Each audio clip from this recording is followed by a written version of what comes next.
Y'all, Scott here from Art of the Genre, and I just wanted to talk a little bit today about campaigning in Middle-earth. It's probably something that a lot of people have thought about, if not already played at some point in the past. But over the course of probably 35 years for me, I've had kind of an off and on, love affair with Tolkien's world and, how to properly play within it. So I just want to give a couple people my thoughts on that today, and then maybe I'll go into a little bit of campaigning or something like that. But I just wanted to touch base on it, on what I'm seeing in systems, and if you ever had an idea where you said, I would like to play this, I just don't know how to get into it. These are my thoughts on it, so I'm just going to try to go through that quickly today on a little bit of, an Art of the Genre kind of let's look at what Middle-earth can bring to a role-playing table. So I'm going to take a look. I've got some notes. I'm going to go off on those a little bit, but really what we're talking about is initially it's going to be choosing the system that you want to play in. And there are three systems that I'm gonna discuss. The first one being the classic early 80s MERP, Middle-earth role-playing, which is, spawned Rolemaster and so forth and so on. But this is the original box. And this is going to be the oldest system that you're going to find role-playing wise for, playing in Tolkien's Middle-earth. And then the next system that I'm going to look at is the One Ring. This is by Cube 7. And we'll take a look a little bit of this, and I'll give you my pros and cons on that. And then last but not least is something that I've pulled off of the Trove, which gives you free access to a lot of different books online.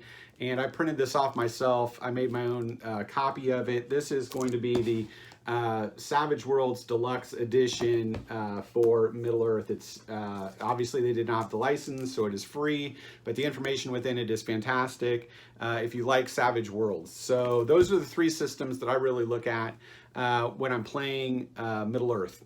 So we'll get into it first. Let's go into MERP. MERP is it's an old system. It's chart heavy. It's a very crunchy system. And it's really, when I look at MERP, I look at something where you're, the very early 80s, where you're transitioning from miniature wargaming on tables that spawned something like D&D for Chainmail, came off of those tables and then morphed into AD&D. Then Middle-earth is going to be right in that kind of system, 3 or 4 years, 5 years later, depending on what you're looking at. It comes out of, Virginia, and the system itself is very, very archaic in the way that it's going to feel toward the players. It is percentile based, which is nice. But again, when I look at it, I feel like it's got just a lot of crunch to it. And unless your players really like tables or something like that, it's going to be a harder system for them to learn or probably want to get into. The pros on it, it's got an incredible critical hit system, which I still use today in my AD&D campaigns, just for the hilarity of it. I absolutely love it. It's got a massive magic system, which is good, both good and bad. That's a pro and a con, because in my opinion, Middle-earth doesn't lend itself towards spell casting as much as this has these massive, spell casting charts and tables and lists. The spells don't do a lot. It's not like you're throwing fireballs or stuff like that per se, but there's just a ton of magic broken up into a lot of different ways. So if you like magic, that's great. And also the thing that you look at with MERP is it was basically around, let's say, very early 80s to mid 90s is where it kind of petered out, and they lost their license on that. But because of that 15-year span, let's say, it has a massive, massive amount of source material. Problem with that source material is very hard to get a hold of if you want actual physical copies of it, like, let's say, Hillman of the Troll Saws or something like that, which is an old one, and they will cost you between 80 and $500 if it was like in shrink or something, typically for these old modules. I don't know if the Trove has them available. I don't know if they're available online just for kind of a free download, but if they are, then it's just a plethora of great source material to lend to your campaign. The cons of it, it's got a slope progression system that's capped at level 10. And when you're dealing with stuff like that, you could be looking at NPCs or characters that are, their 50th level, or, if you're looking at a Nazgul, a 150th level, 200, 300 level characters or NPCs, and you're capped at 10th. Which shows kind of a breakdown in the system, because at 10th you're very powerful comparatively, because you've checked everything off on these very intricate sheets, but it does cap you in that level. So when you look at something and you see, let's say Frodo is 12th or something like that at the end of the ring, it might feel a little off to you in certain ways. So that's something that you look at. It's a venerable system that requires a lot of charts and stuff like that. So if you don't love that, your players aren't going to love it. And it's, as I said, it's difficult to collect the books.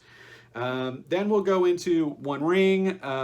This, again, is Cubicle 7. They picked up this, the ability to have the license for it and created a new system. This is out of England. I think the people that did it obviously understood the concepts of Tolkien very, very well. They created their own system of it. It's going to have these specialty dice for you to use on it, and the source material is very pretty. They've got a couple books going, this original collection, and then they've got some other things, supplements that have come along as well. The pros to it, it's still in print, and it provides a really, really good timeline and setting for this, which is going to be, they set their world, or what they're setting for their product, coming out between the events that happened in The Hobbit and The Lord of the Rings, and they take place in the Greenwood, in Mirkwood, around Long Lake, around the Lonely Mountain and Iron Hills. All those areas are going to be kind of included in what they've done. Very cool place to put a setting in general, and a very good time period for it. So those are the things that I feel are good about it, and they have a very good feel for Tolkien. The cons, the system, I think the mechanic system for the game are a little bit clunky. They do use a unique system with their dice, and I think the biggest knock on that is, to me, their system didn't work for them or what they were using, because they very quickly, a few years after it came out, transitioned to a AD&D 5e edition. Maybe they were trying to capitalize on the 5e boom, which obviously a lot of people do. I get that, but it also shows a lack of faith in your own mechanic. So if you wanted to play their old mechanic, you could, or you wanted to play it in 5e, they allow that too. But I think 5e itself is anathema to what Tolkien really wants you to do, or what the system feels like, or what the world setting feels like. So to me, neither of those mechanics really apply. And one of the things that they really tried to do in this, along the aspects of what I think Tolkien wanted, is base things around travel. That's great. That's exactly what Tolkien did. It opens up the world and makes you feel that you're moving along someplace, that you're getting somewhere, and that the journey itself is the adventure. I get it, but does it translate to a table to continually make things fun for players? That I can't make an attestment to. So that's something that you want to keep in mind if you're looking at Cube 7. And again, I would rule out the 5e edition of it, just because I don't think 5e mechanics play well with what Tolkien inspired in his world. Because one of the things I found transitioning from, let's say, AD&D to this, AD&D, which I consider very murder hobo, dungeon crawling. It's very straightforward. Let's get the gold, let's get the treasure, kill the monsters, get out of the dungeon and go. That's D&D based at its very, very finest point. You can obviously add a lot of levels to that depending on what you are as a storyteller. I don't want to get into that, but I'm just saying at the base, I think that's what you're looking at. And Tolkien is this beautiful world of lyric poetry and grandscapes and adventure, and the combat really isn't there. And one of the things that I found in playing it is you're never really looking for gold. And if you're not looking for gold or treasure or magic, although you can find magic, that is a good key, then you've got to come up with some other carrot for these players. And that is Tolkien's world itself, and I don't think that is what goes along with the AD&D version of it. So keep that in mind.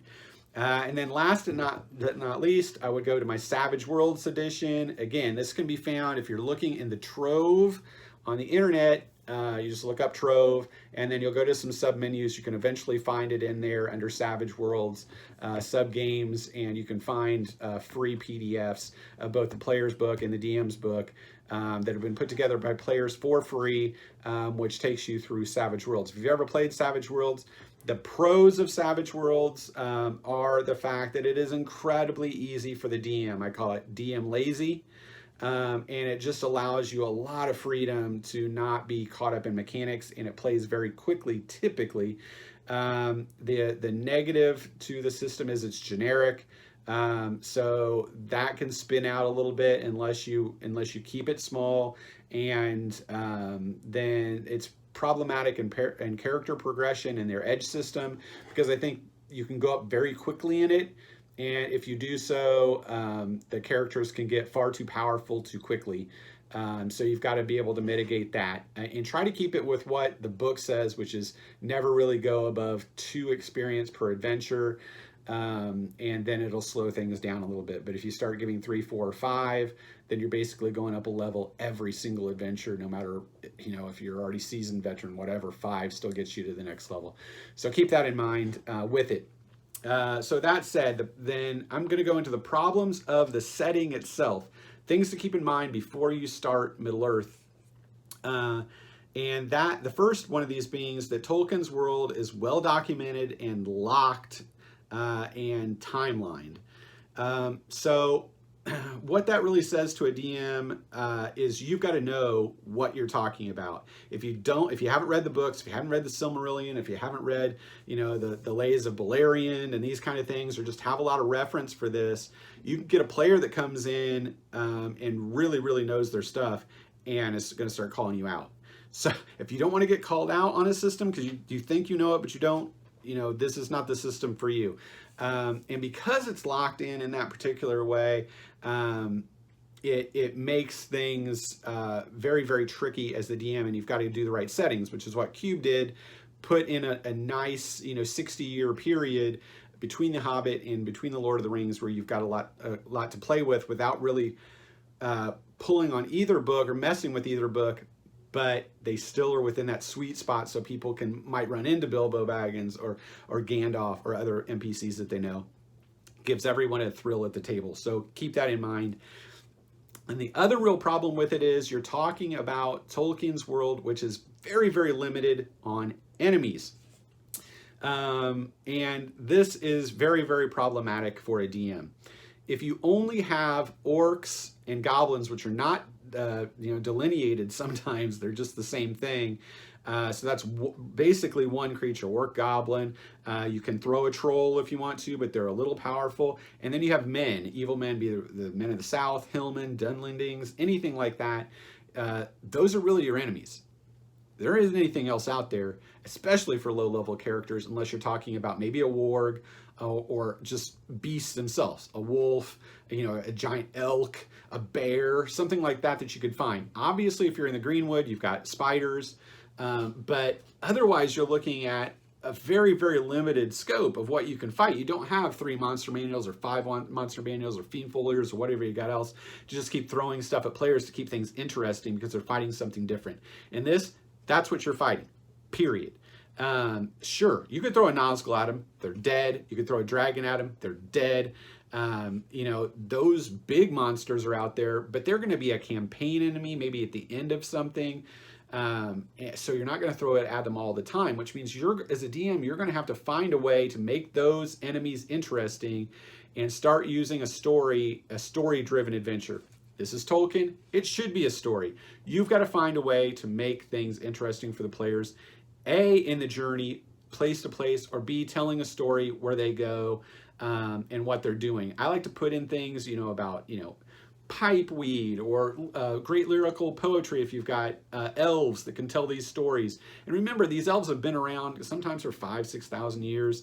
They know a lot of stuff and can give you a lot of histories. If you run into a ruin, they might tell a story about it. You don't even have to talk about that story, just say that the story was told to give a place and a feeling for the setting, and then you're moving through these different things.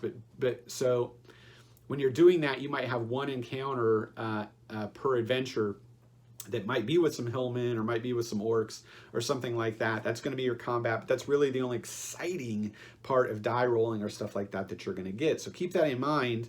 And one thing I do, I delineate orcs. I give them all insignias and attribute them to different places around in the campaign setting. So if they run into these particular orcs, they're able to identify them and know that they came from here. They came from Angmar, or the Misty Mountains, or wherever they came from. You've got these different orc tribes, and they can start delineating that. So it gives them a little bit of variance, and you can vary what the orcs fight with or things like that, especially with hillman tribes too. You can do that, but you're going to limit what you're really fighting here, because you're not going to really want to take them up against whites or barrel race or anything like that, because again, that will kill them very quickly unless they're high level.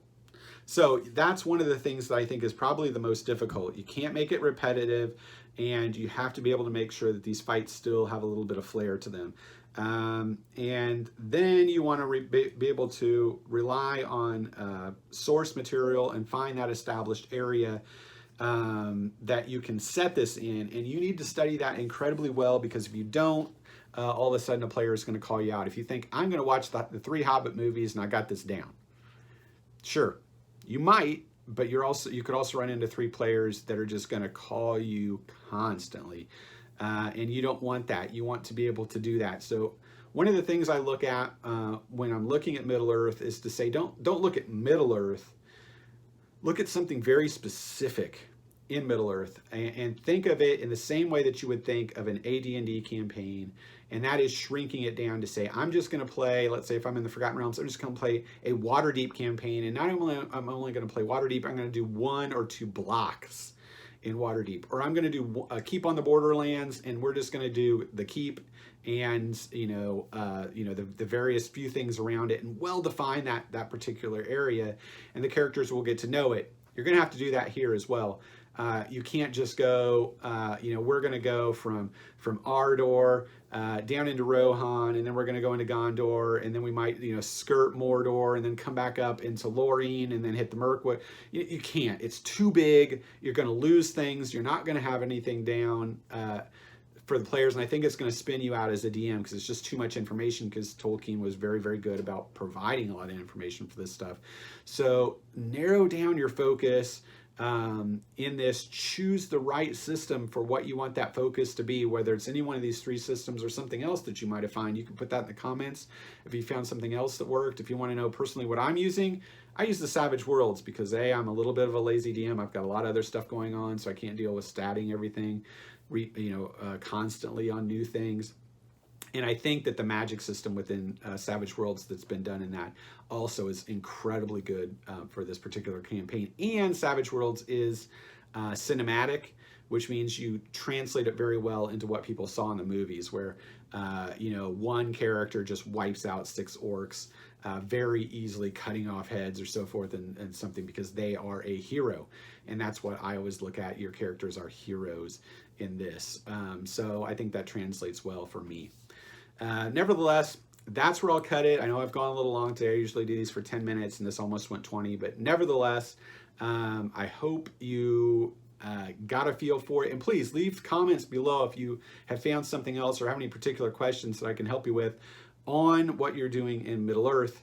And we can keep this going. If I get a lot of hits on this, then I'll go into and show you my particular campaign and what I'm using and the area that I'm using in Middle Earth and how that campaign works. Otherwise, thanks as always for watching, and I hope you enjoyed this, and please subscribe if you can. Otherwise, we'll talk to you again soon, and great gaming.